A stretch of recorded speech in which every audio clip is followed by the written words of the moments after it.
the legendary Calcutta Football League, CFL, we have actually, in a way, kind of resurrected CFL because the days of the Gautam Sarkars, the Samaresh Chaudhurys, Bhaskar Gangulys, Manoranjan Bhattacharya, Sumit Mukherjees, they were all in the 70s and in the 80s.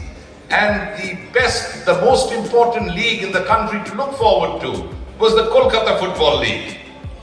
And these people who you see right here, they were the legends of Indian football. বাংলার football জগতে আত্মপ্রকাশ নয়া football ক্লাবের সোমবার সাংবাদিক সম্মেলনের মধ্যে দিয়ে শুরু হলো ইউনাইটেড কলকাতা স্পোর্টস ক্লাব নামে নতুন ফার্স্ট ডিভিশন ক্লাবের একদল বাঙালি ফুটবলারদের নিয়ে জনপ্রিয় কোচ তথা প্রাক্তন ফুটবলার দীপক কুমার মণ্ডলের প্রশিক্ষণে এবছর কলকাতা লিগে অংশ নেবে এই নতুন ক্লাব। দলের হেড কোচের দায়িত্ব দেওয়া হয়েছে দীপক কুমার মণ্ডলকে। প্রতিভাবান ফুটবলারদের তুলে আনাই লক্ষ্য এই নতুন ফুটবল ক্লাবের। টেকনো ইন্ডিয়া গ্রুপের উদ্যোগেই শুরু হলো ইউনাইটেড কলকাতা স্পোর্টস ক্লাব। এই ক্লাবের অন্যতম দায়িত্বে রয়েছেন জনপ্রিয় রেফারি প্রাঞ্জল ব্যানার্জি। এদিন জার্সি উন্মোচন ও ক্লাবের উদ্বোধনী অনুষ্ঠানে কার্যত চাঁদের হাট। উপস্থিত ছিলেন প্রাক্তন খ্যাতনামা ফুটবলাররা। কে ছিলেন না সেই তালিকায়? কিংবদন্তি ফুটবলার গৌতম সরকার, সমরেশ চৌধুরী, ভাস্কর গাঙ্গুলি, মনোরঞ্জন ভট্টাচার্য, সুমিত মুখার্জির মতো 70-80 দশকের তারকারা উপস্থিত ছিলেন। এদিন প্রাক্তন ফুটবলারদের হাত ধরেই পথ চলা শুরু হলো এই নতুন ফার্স্ট ডিভিশন ক্লাবের। আগামী দিনে কলকাতা লিগের প্রিমিয়ার ডিভিশন থেকে শুরু করে অন্যান্য বড় টুর্নামেন্টেও খেলার লক্ষ্য এই ক্লাবের দায়িত্বে থাকা উদ্যোক্তাদের। ভূমিকাটা অ্যাকচুয়ালি খুব পুরনো। এসএনইউ তো আমি স্পোর্টস অফিসার আছি এবং ছেলেদের নিয়ে কাজ করা, প্লেয়ারদের নিয়ে কাজ করা, টিম নিয়ে কাজ করা একটা এক্সপিরিয়েন্স তো আছে। আর এখন ইউকেসি নিউ রোল বলতে পারো, খুব একটা নিউ না, কাজ করেছি যেহেতু বললাম। ছেলেদের একটা নতুন চ্যালেঞ্জ বলতে পারো, যেহেতু কলকাতা লিগে কাজ করবো, এটা একটা বড় ব্যাপার। আইএফএল লিগ, বড় লিগ এবং ফিউচার কিছু টার্গেটস আছে যেগুলো আমাদের ম্যানেজমেন্টে আলোচনা হয়েছে। যার জন্য তুমি দেখতে পাচ্ছ আমরা বড় হাই প্রোফাইল কোচ নিয়েছি, হেড কোচ দীপক মণ্ডলকে, এবং টিমটা খুব স্ট্রং আছে। স্ট্রেংথ কন্ডিশন থেকে শুরু করে ফিজিও, এভরিওয়ান সবাই হাই, বড় ক্লাব থেকে নেওয়া। কিছু প্লেয়ার পরবর্তীকালে দেখতে হবে কিছু প্লেয়ার নেওয়া হয়েছে, যেই প্লেয়াররাও বড় ব্যাকগ্রাউন্ড আছে তারা খেলতে দেখা যাবে আমাদের ক্লাবে, এবং সেইভাবে টার্গেট নিয়ে এগোনো হচ্ছে যে ফিউচারে আমরা প্রিমিয়ার খেলবো next year against East Bengal Mohun Bagan, সেটা টার্গেট। আর আরেকটা টার্গেট হচ্ছে যে সেকেন্ড ডিভিশন আই লিগ, তারপর I league, further more ISL আর কি আলটিমেট গোল। বারবার বলা হয় যে বাঙালি ছেলে উঠে আসে, সেই জায়গা থেকে দাঁড়িয়ে তোমাদের কি পরিকল্পনা থাকবে?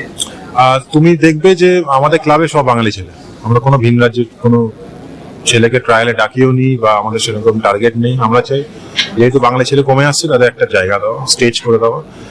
ফিউচারে কিছু ক্লাবদের সাথে আমাদের কথা হচ্ছে যাদের আমরা অনবোর্ড নিতে পারি, কিন্তু সেটা এখনই ফাইনালি আমি কিছু বলতে পারবো না, যেহেতু পেপার ওয়ার্কস বাকি আছে তাদের সাথে। তো ওয়ান্স ইট ইজ ডান, তোমরা সবাই খবর পাবে কোন কোন ক্লাব তারা, বাট বলতে পারি বড় ক্লাব তাদের আমরা অনবোর্ড নিয়ে নেবো, কিনে নেবো, এবং তাদের এই প্লেয়ারদেরই তাদের সেখানে জায়গা করে দেওয়ার জন্য সেটাই টার্গেট আর কি, তারা ওই জায়গাটা খেলতে পারে। আর এখন তুমি জানবে, দেখবে হয়তো যে প্রচুর এজেন্ট আছে মার্কেটে, তো এজেন্টের থ্রুতে না গিয়ে যদি আমার নিজের ক্লাব থেকে আমারই প্রোডাক্ট যদি ডাইরেক্ট সেই জায়গাটা যেতে পারে, সেটাই আমার টার্গেট থাকবে। আর একটা বিষয় হচ্ছে যে ফরেনার বা কোনো রকম কাজে বাইরে থেকে কোনো তারকা প্লেয়ার জানার ব্যাপারে কোনো চিন্তা না, ফরেনার ব্যাপার আমরা এখনই কিছু ভাবছি না। আমরা সবাই এখন বাঙালি ছেলেদের নিয়ে কাজ করব ইনফ্যাক্ট, এবং চেষ্টা করব যাতে আমাদের বাঙালি ছেলেরা বড় জায়গায় যায়।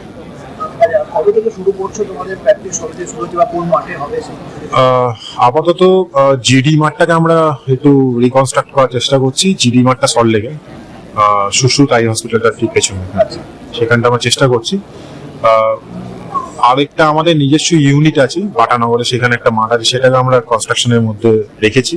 দেখা যাক, অনেকগুলো মাঠ আছে, একটু ভালোভাবে করবো, বড়ভাবে করবো, যেহেতু টার্গেটটা বড়। একদম ফার্স্ট পরিকল্পনা কি থাকবে দলের? প্রথম পরিকল্পনা কি থাকবে? কিভাবে নামছো? ফার্স্ট নামছি আমরা এখানে, যেহেতু বললাম বাঙালি ছেলেদের একটা জায়গা করে দেওয়া। সেকেন্ডলি হচ্ছে, দেখো টিম যখন ভালো করা হয় তার টার্গেট থাকে চ্যাম্পিয়নশিপ, তো চ্যাম্পিয়নশিপটাই টার্গেট, যে চ্যাম্পিয়নশিপ রাউন্ডে যাব, চ্যাম্পিয়ন হব, এবং টার্গেটটা এক, ওই 4টে টিম উঠবে, 4th হয়ে উঠবো না, মানে এক হয়ে উঠবো আমি, মানে আমার সেটা পার্সোনাল টার্গেট, কোচের তাই টার্গেট এবং টিমের ম্যানেজমেন্টেরও তাই টার্গেট। নতুন ভূমিকায় তুমি কি বলবে? ভালো, খুবই ভালো লাগছে। এখন সময় আছে জিনিসটাকে প্রোগ্রেস করার আছে, কিভাবে কি করার আছে না আছে, ইটস টোটালি ডিফারেন্ট আছে জিনিসগুলো। কোচিং পার্টটা আলাদা আর খেলার পার্টটা আলাদা। তো খেলাটা আপনারা দেখেছেন, কোচিংটা আই হোপ দেখতে পাবেন, টোটালি ডিফারেন্ট আছে, ডিফারেন্ট ওয়ার্ক আছে, ভালো লাগছে জিনিসগুলো করতে। আমি 19টা, আমার যা টিম আছে প্রায় সব বাঙালিগুলোই আছে, আমি একটাও বাইরে নিইনি এখনো। তো আমার ইচ্ছা আছে, আমি এই বাঙালিদেরকে নিয়ে আমি চেষ্টা করব খেলার। আই হোপ যদি কিছু এরকম না হয় তাহলে আমি চেষ্টাই করব কি আমি বাঙালি প্লেয়ারদেরকে নিয়ে করবো। আপাতত দলে কতজন, মানে দলটা আপনি দেখেছেন বা পেয়েছেন কতজন? 19 জন, না কোনো ভিন্ন কোনো ছেলে নেই, সব বাঙালি ছেলে আছে, সব এখানেই বসে আছে, 19 জন আছে। 19 স্টার প্লেয়ারের কথা বলছি, এরকম কোনো স্টার প্লেয়ারের সঙ্গে কথা হয়েছে বা কোনো বলতে পারবেন? না ওইরকম কোনো স্টার প্লেয়ারের সঙ্গে কথা হয়নি, আর আমার টিমে কোনো স্টার প্লেয়ার নেই এই অবধি। ফুটবল খেলতে গেলে গোল করতে লাগে, গোল বাঁচাতে লাগে। ইয়েস, ব্যারেটো এবং তুমি এই দুজনেই আছো, এটা তোমার টিমে যেসব অখ্যাতনামা যে বাঙালি ছেলেদের কথা বলছো, তারা কতটা উপকৃত হবে দীপক মন্ডল এবং ব্যারেটোর মতো দুজন ফুটবল গ্রুপে? এটাই সত্যি কথা যেটা তুমি বলেছো। আমারও ইচ্ছা আছে এই জিনিসগুলো, যেগুলো বেসিক জিনিসগুলো আছে, ডেফিনেটলি একটা টিম ওয়ার্ক তো থাকবেই, আর ইন্ডিভিজুয়াল ওয়ার্কও থাকবে আমার দিক থেকে, যেগুলো আমি যেটুকু জানি, স্পেশালি ডিফেন্সিং। তো ওই জিনিসগুলো আমি ধরে বাচ্চাদেরকে শেখাতে চাই, জিনিসগুলো যেটা আমার খুবই ইচ্ছা ছিল, কিন্তু ওই পরিকাঠামোগুলো আমি পাচ্ছিলাম না। আমার অনেক একাডেমিজ আছে, কিন্তু ওইগুলোতে খুব একটা পজিটিভভাবে জিনিসগুলো হচ্ছিল না। এখানে পেয়েছি একটা ভালো জায়গা, আই হোপ টিম পাবো, আর ছেলেগুলো ভালো আছে। তো যেটা আপনি বলছেন ওটাও আমার একটা লক্ষ্য আছে। অ্যাকচুয়ালি এটা আমার চিন্তা ভাবনা নয়, আমার ছেলেদের দুজনই চিন্তা ভাবনা। ও বহুদিন থেকেই দেখছি ওই স্পোর্টস নিয়ে ও কিছু প্ল্যান করে, বিভিন্ন রকম প্ল্যান করছে। অ্যাকচুয়ালি যখন ও মাঝখানে স্পেনে ছিল, পড়াশোনা করছিল, তখন থেকেই মেনলি ওর এই দেখতাম যে মাঝে মাঝে আমাকে ফোন করে বলতো যে আজকে বিভিন্ন স্টেডিয়ামে যাচ্ছি খেলা দেখতে, এটা করতে। তারপরে এসব করতে করতে তখন দেখলাম ওর মধ্যে একটা স্পোর্টস নিয়ে কিছু করার একটা ভাবনা চিন্তা এলো। তারপরে যখন আমাদের স্পোর্টস ইউনিভার্সিটিটা আমরা অ্যানাউন্স করলাম এবং সেটা কাজ চলছে, তো ওটা করাতে ওর মাথায় এলো যে তাহলে আমরা স্পোর্টস নিয়ে ধরনের একটা ক্লাব করি। তা সেখান থেকে এই ক্লাবটাও লঞ্চ করলো। আর যেহেতু টেকনিক্যাল গ্রুপ এডুকেশনের সঙ্গে রয়েছে এত বছর ধরে, 40 বছর, এবং এডুকেশন মানেই তার সঙ্গে রিলেটেড স্পোর্টস। কারণ ক্যাম্পাসগুলোতে যখন ছাত্রছাত্রীরা রয়েছে, সেটা স্কুলই হোক আর কলেজই হোক, সেখানে স্পোর্টসটা থাকেই এবং থাকবেই। তার জন্যই অলরেডি আমরা যে নতুনভাবে স্পোর্টস এলাম তা নয়, স্পোর্টসটা বিভিন্ন ক্যাম্পাসে বিভিন্নভাবে সেটা চলছে।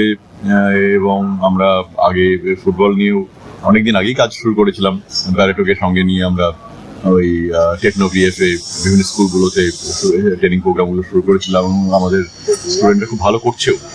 বিভিন্ন স্পোর্টস আমাদের খুব ভালো করছে, যেমন আমাদের অনেক ন্যাশনাল ইন্টারন্যাশনাল ইভেন্টে ছেলেমেয়েরা খেলছেও। তার জন্যে এটা একটা ভালো উদ্যোগ আমার মনে হয়, এবং নামটাও খুব ভালো হয়েছে। এবং এটা নিয়ে যদি আমাদের স্পোর্টস এরিনাতে আরেকটু সক্রিয়ভাবে আমরা আসতে পারি, এবং ঋষি তার টিম নিয়ে যদি আরো ভালো কাজ করতে পারি, ডেফিনেটলি গ্রুপের জন্য বাংলা থেকে এবছরে মানে আগামী মরশুমে 3খানা টিম আইএসএল খেলবে। আমরা কি আগামী 4-5 বছরের মধ্যে চতুর্থ টিমটাকে দেখতে পাবো? ডেফিনেটলি আমরা চেষ্টা করব। যখন আমরা আমাদের গ্রুপ এটা করছে, ডেফিনেটলি চিন্তা ভাবনা তো বড় থাকবেই, আমরা একটু বড়ভাবেই চিন্তা করব, সুতরাং চেষ্টা করব।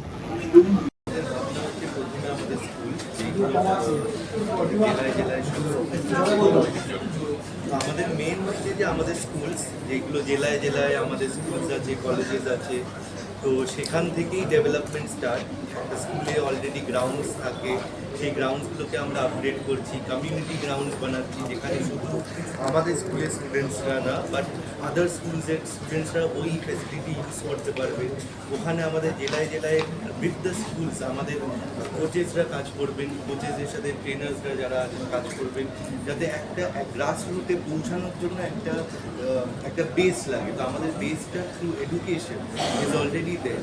তো ওখানে যখন অলরেডি আছে তো আমরা ওই ইনফ্রাস্ট্রাকচারগুলোকে ইউজ করছি, ওর ওপরে বিল্ড আপ করছি, যাতে আমরা এই গ্রাস রুটসে পৌঁছাতে পারি।